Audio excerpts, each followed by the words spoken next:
Hi there, welcome back to the On the House podcast. I'm your host, Alex Berlin. I've got Regan Newton here with me today. We're going to be talking about designing homes. I'm also going to start with some interesting facts that came out about the first quarter of home building in the U.S. and some stuff that came about last year's home building giants too. So I'll start there and then I'll introduce Regan here in just a minute. So around our shop, everyone's been talking about a slow spring, even though we're building at a decent pace. You know, the rains kept customers away, or it's too wet to be putting foundations in. So everybody's been talking about it's kind of a slow start to the year, although we anticipated a little bit of a faster start. Chief economist from NAHB, Richard Dietz, came out and said the first quarter numbers show it has not been a slow spring, surprisingly. New home sales are up 6.7% ahead of the sales pace of the initial 4 months of 2018, which really shocked me, but that is the case. And in the Midwest, interestingly enough, we were only 1.3% ahead. So Dietz cites low interest rates, now averaging around 4.1% to, according to Freddie, as one of the reasons there, and then a low inventory number as well. So inventory continued to fall in April of this year, declining to about 332,000 homes for sale after peaking at about 350,000 in January. Last year at this time in 2018, new single-family home inventory stood at about 300,000. So although inventory is up a little bit, it was declining from the beginning of the year. And the month's supply measure has come down to a more normalized 5.9 months worth of supply. So that's kind of interesting. Dietz continues to characterize the housing market as underperforming, just likely to the fact that we're not really building up much more of a supply, even though the economy seems to be good. National GDP grew 3.2% in the first quarter, and Dietz just kind of blames housing affordability for not keeping up with a growing economy. So it's kind of interesting stuff to us, especially when we pitch. Modular is a big key to housing affordability. Our systemized method, the fact that we can buy a lot more volume of product than most of my competitors out there can in order to keep our prices down. Those kind of things help us focus on affordability. And the fact that we talk about a lot of affordable home building products too, which we'll do here in a little bit as well. So Dietz also released some first quarter data on home size, which I had talked about a few podcasts ago. And I think it was with Evan Gottschalk from First Federal Savings Bank. We talked about how home size was dwindling, which was the sign of an economic downturn potentially. Downturns are normally preceded by homes shrinking in size as buyers kind of tighten up their budgets or, get ready to not be able to spend as much monthly. The slight uptick this month was supposedly a blip on the radar, but hopefully we'll see maybe somewhat of a turnaround, and especially as we get into real spring here and all these thunderstorms stop in the Midwest, we'll see some signs of growth here for the second half of the year. Also, kind of interesting, Professional Builder announced their 2019 housing giants. I'm kind of a nerd about this stuff, and I find it interesting. So it's the top 245 builders in the country, and they accounted for 31% of all new home construction. So out of the thousands and thousands, tens of thousands of home builders that are out there in the country, 245 or 31%. I'm just confounded by that number.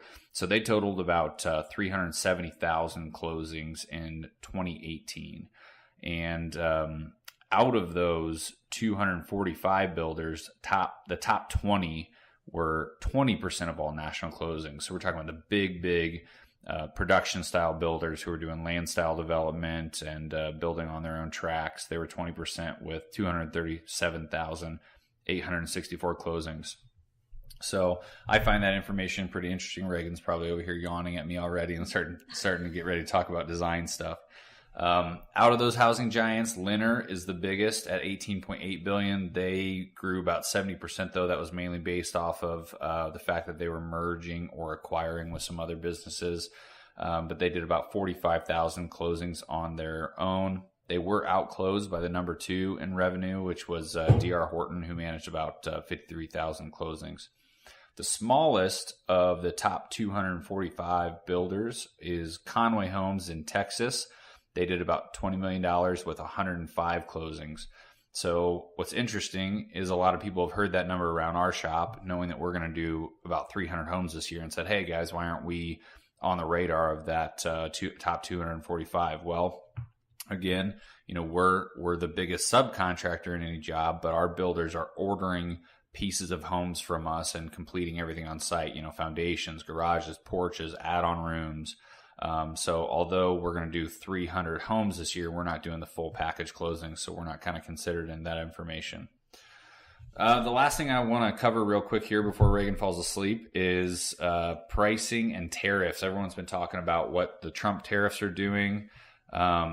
And it seems like in a move that will harm housing affordability, the Trump administration has increased tariffs on about $200 billion worth of Chinese imports, including $10 billion worth of goods used by the home building industry. And he increased those from 10% to 25% effective at 12:01 a.m. on May 10th. So as if it hasn't been a super wet and seemingly slow year already in the home building industry in the Midwest, we're also going to be potentially facing some increased prices on our products due to tariffs.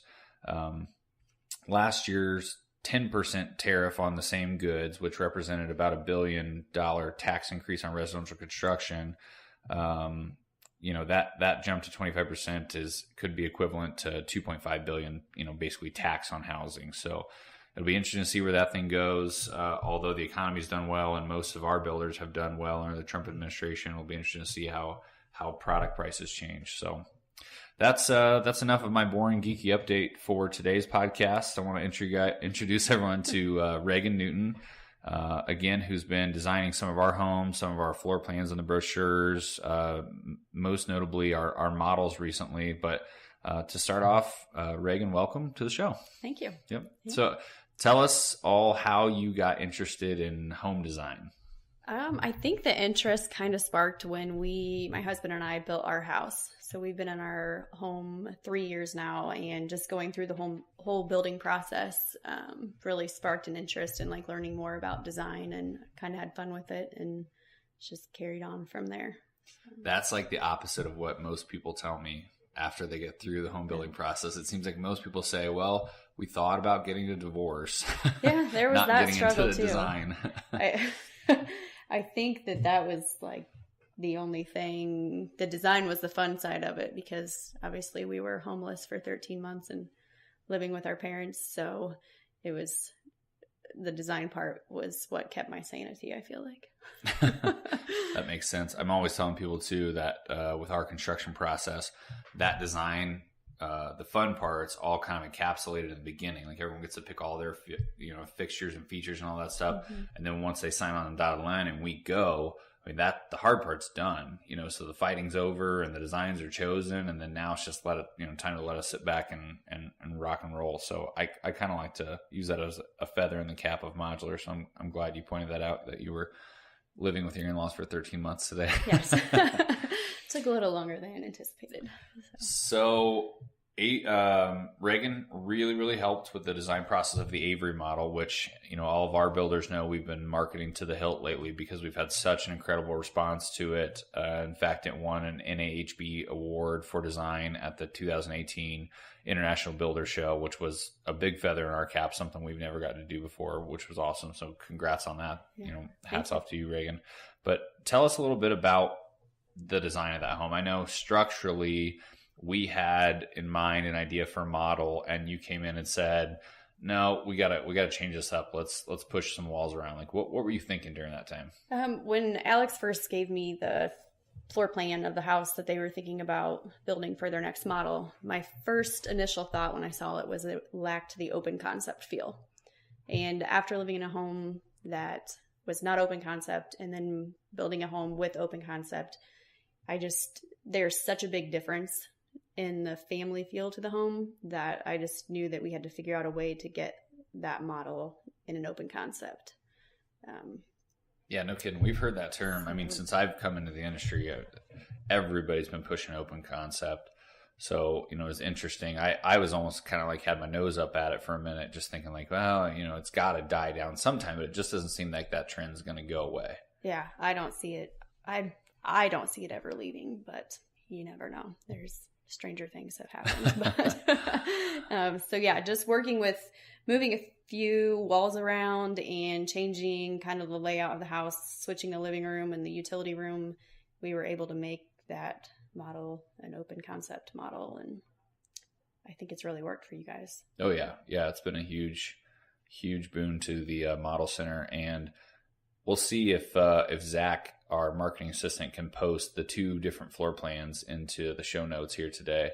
The first floor plan was executive. You guys can go on our website, www.rochesterhomesinc.com, and check out the executive floor plan. It's 1,800 square foot, 3-bedroom, 2-bath, living room on the front side of the house. And that's what we were thinking, because actually my business partner, Tyler, lives in that house in an old model of ours, and it always did pretty well for us. And we designed another house on our own, Tyler and myself, and we were sitting there looking at it after we had made, the 50 changes, and you do one little change here, you do one little change there, and all of a sudden we were looking at this monstrosity that we had designed where you couldn't even get out to the back of the house, and it was a nightmare. And it was like, okay, I don't know, we got to maybe be smart about this and ask a woman. So in you came and flipped it on its head, and we'll see if Zach can post the Avery next to it and see what it looks like, see the differences. But it really opened it up. People walk in and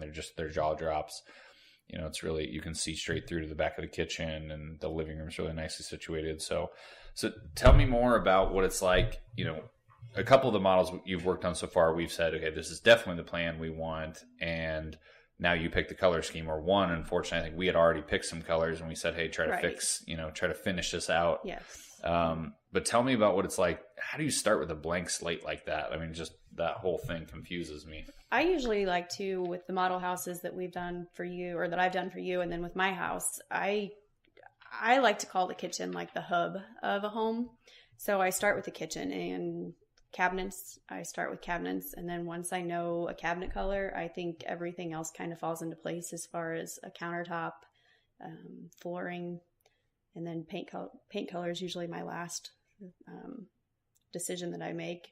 And then I think once you know your cabinet colors and your countertops, you kind of carry those similar styles throughout the rest of the home as far as bathroom vanities and other flooring options too, tile. Yeah, that makes a lot of sense. Makes it a lot easier.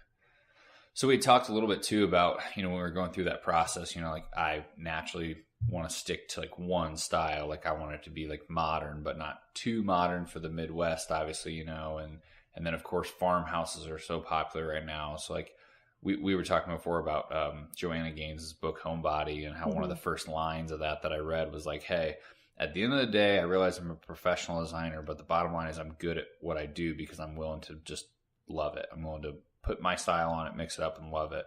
So, I mean, right. That's kind of how you go about it, isn't it? Yes, that's how I don't like to stick to one specific style. If there's something, my house, basically my living room centered around a painting from an artist that I loved. And I said, I'm going to pull colors from this painting and kind of make everything go with this painting that I fell in love with.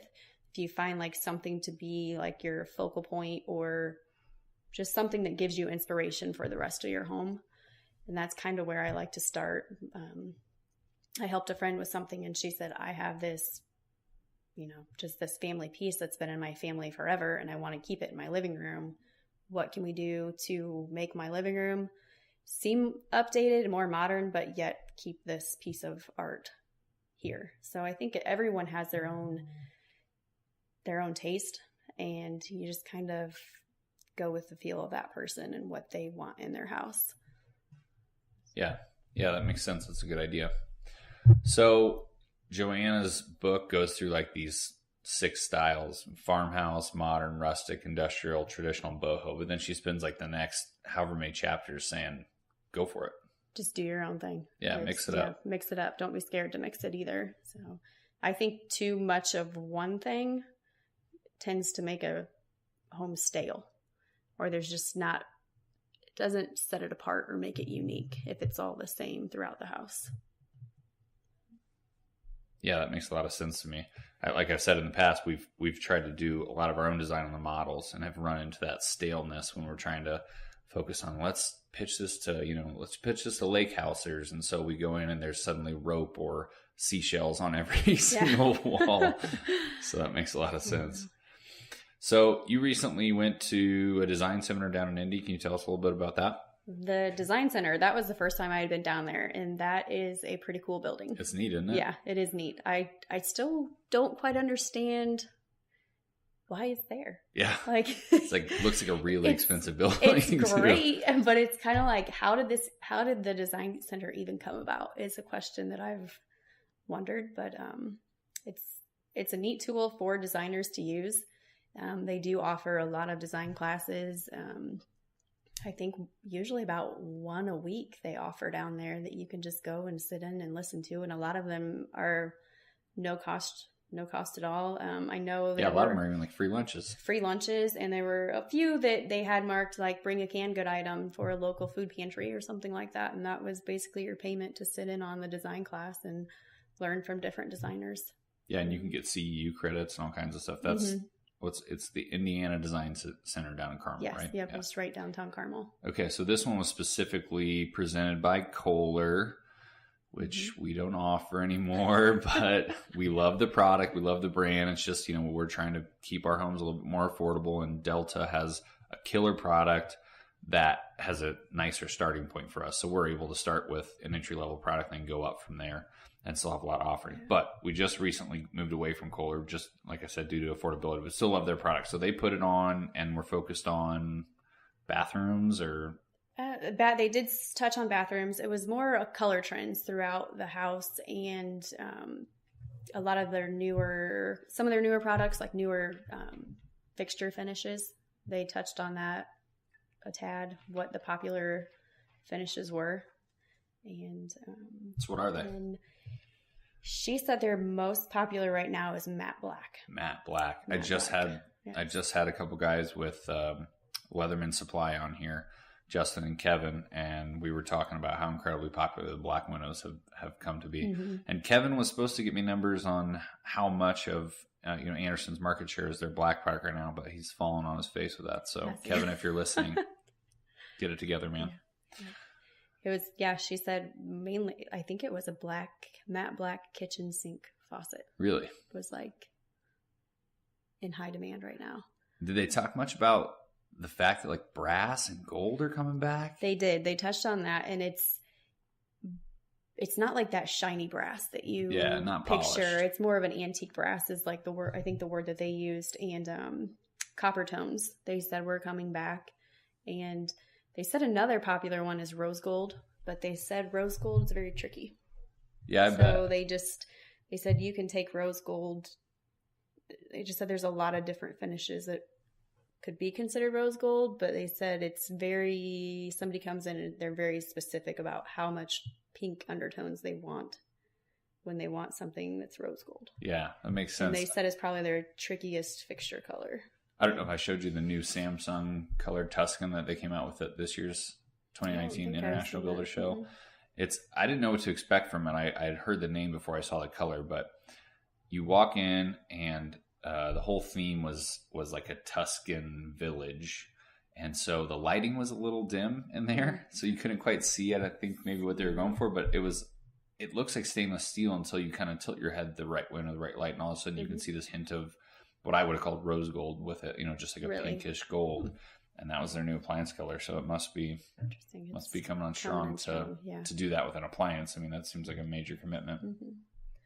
Yeah. She also touched that a lot of times people think of their home and you either stick to the oil rub bronze or the brushed nickel.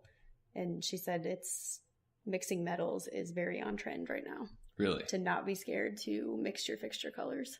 It seems like mixing everything is okay now. I mean, I just remember homes when I was growing up, you would never mix trim colors, or you would never mix metals or woods. If you picked one wood flooring throughout, you should probably stick with it. But back to Joanna Gaines' comment, I guess just people are okay with anything goes nowadays. Right. Love your house. Yeah. I guess I didn't realize it, but then I started looking around my house at all the different fixture colors I have. I probably have one of everything. Oh, really? I don't know that I can handle that much chaos. Well, You don't see it though, because it's in different rooms, and I think every room has their own feel. So once you step into that room, you just kind of forget that the other fixture color was in that room. But yeah, no, that makes sense that you wouldn't see it. Now that I think about it, I think I've accidentally mixed polished and not, what's the other finish? The brilliance or whatever, stainless in two different rooms, and I hope nobody notices. That was a mistake. But if they did notice it, I did it on purpose because I'm on point with design. You are. Yeah. Right. So, what other colors? You were telling me they were talking about kind of black and white being big still. The black and white is big. And I was waiting for you to say gray, like gray and blue seem to be really just didn't talk about gray though that much. Like I said, it was more of a smoky color. But they said that more so had like the brown undertones versus gray undertones. Yeah, like what they were calling smoky. You're saying, yeah. Yeah, but the black and white, they said like you're gonna see creamier whites than just like the stark white that you're used to. Which is crazy because it feels like just like 2 years ago we came from the creamy whites to the stark whites, so we're headed right back again. Yep, they say people are looking for more of a natural feel now, where the stark white you just really don't see that too much in nature. They said pulling nature in from pulling it inside from the outdoors is what people are doing. And you were showing me a picture from the book that you left with, and they're kind of like, they did what you did with your living room. They focused on one picture and they're pulling a bunch of tones out of there, and that picture was a flower out in nature, and so they're pulling all the colors out of there. Yeah. That's interesting. I've never thought about that. I actually, now that you say that, I think it's Country Living. Every month in their magazine, I forget what they call it, but they take a picture of something outside and it says how to bring this into my house, and then they show a home that's decorated, and they're just bringing that feel of that outdoor picture into the home. It's pretty cool to see the different and it's every month that they do that. Oh, that'd be neat to see. Yeah. So what else? Anything else that they covered? I guess the color that caught my eye the most, which I felt like I'm drawn to, was they called it Scottish Isles. And again, it was bringing the outdoors indoors, and it was more of the blues and greens, but it was like the mossy greens. And they even said like having a peacock effect to it, but then mixing it with leather. So it was like an iridescent peacock. Like an iridescent, yeah. They said iridescents are coming back. So that was interesting to know that. And you said pastels too. And pastels. But they're calling them pales. They're not calling them pastels. They call them pales. Huh. So those two things just seem so like opposite to me to come in one seminar. Be like, yep, it's all coming out black, gold, pastel, or they pales. Threw it all out there, but it was in it. The one, I think the other one was, they called it sultry spices, which is a lot of like the reds, oranges, and yellows. And they say a lot of their design inspiration comes from East. Oh, really? The Eastern countries. Mm-hmm. Huh. So not the U.S. East. No. Okay. No. Mm-mm. Like India, China. Really? Yeah. They said that's where it all starts, and then it eventually makes its way to us. Huh. So, I've always thought everything started on our U.S. East Coast and West Coast and kind of made its way to the middle. Mm-mm. Not from Kohler, huh? Nope. Interesting. So you were telling me about one other thing they really focused on, which was smart toilets being like the next best thing in the world. Huh? Yeah, that is their in thing right now. They're high demand. I can't believe, okay, back to my droning on earlier, Robert Dietz is focused on housing affordability. We as a company try to keep affordability in mind. Like smart toilets seem to be the antithesis of affordability. That's a very luxury item. I can think of a lot of things I would rather have than a luxury toilet. Yeah, I looked up smart toilets online when you told me that, and the Kohler smart toilets start around like $4,200, and the one that they're most proud of right now is like $5,500, and some of the features on it are just totally overboard. It's got a nightlight in it. It's got heated seats. It has a heated foot warmer. Like, yeah, apparently you have to put something in the floor. Speakers is another one that I don't know that I'd have to have in my commode. I did see one has like a noise machine so that people cannot hear you in the restroom. Oh, that's interesting. I wasn't thinking about it from that perspective. So I wonder, that might be the speakers. Yeah, the Toto makes one as well. That's, like not just the seat, but these are fully encompassing toilets. That's a little bit more affordable at $3,300. And again, the functions on it, just like adjustable water temperature and pressure, 3D tornado flush. Like, man, they've really overthought these things, but apparently they're on point. And Kohler says it's the wave of the future, huh? It is, apparently. So all right. Well, I found it interesting too. I can't remember if it's Kohler or Toto, but they have a special glaze that they put inside their bowl that nothing will stick to. Okay, we'll never have to clean a toilet again. That's awesome. Yes. Huh, interesting. Yeah. And there's some features that they just it sanitizes itself too. Now that's kind of nice. Self-cleaning toilets, I can get behind that. Yeah, for sure. Okay, well, Regan, I want to thank you for coming on the show today, and thanks for everything you're doing at the Model Center. I know a lot of our builders are real happy about the 3D virtual tours that they have of our Model Center online, and especially of the Avery model that's been getting such good response. So again, congrats on the award. Thank you. That goes to your name, and thanks for all you're doing for us here. Yeah, thanks. If anyone would like to comment or ask questions or give us input on what you'd like to hear, you can email us at info@rochesterhomesinc.com, or you can find us on Spreaker, which is where we're natively hosted, or on the iTunes app, or I'm sure there's some kind of Android app or something like that as well. So love having you listen to the show, and would love to have your feedback. Thanks for tuning in.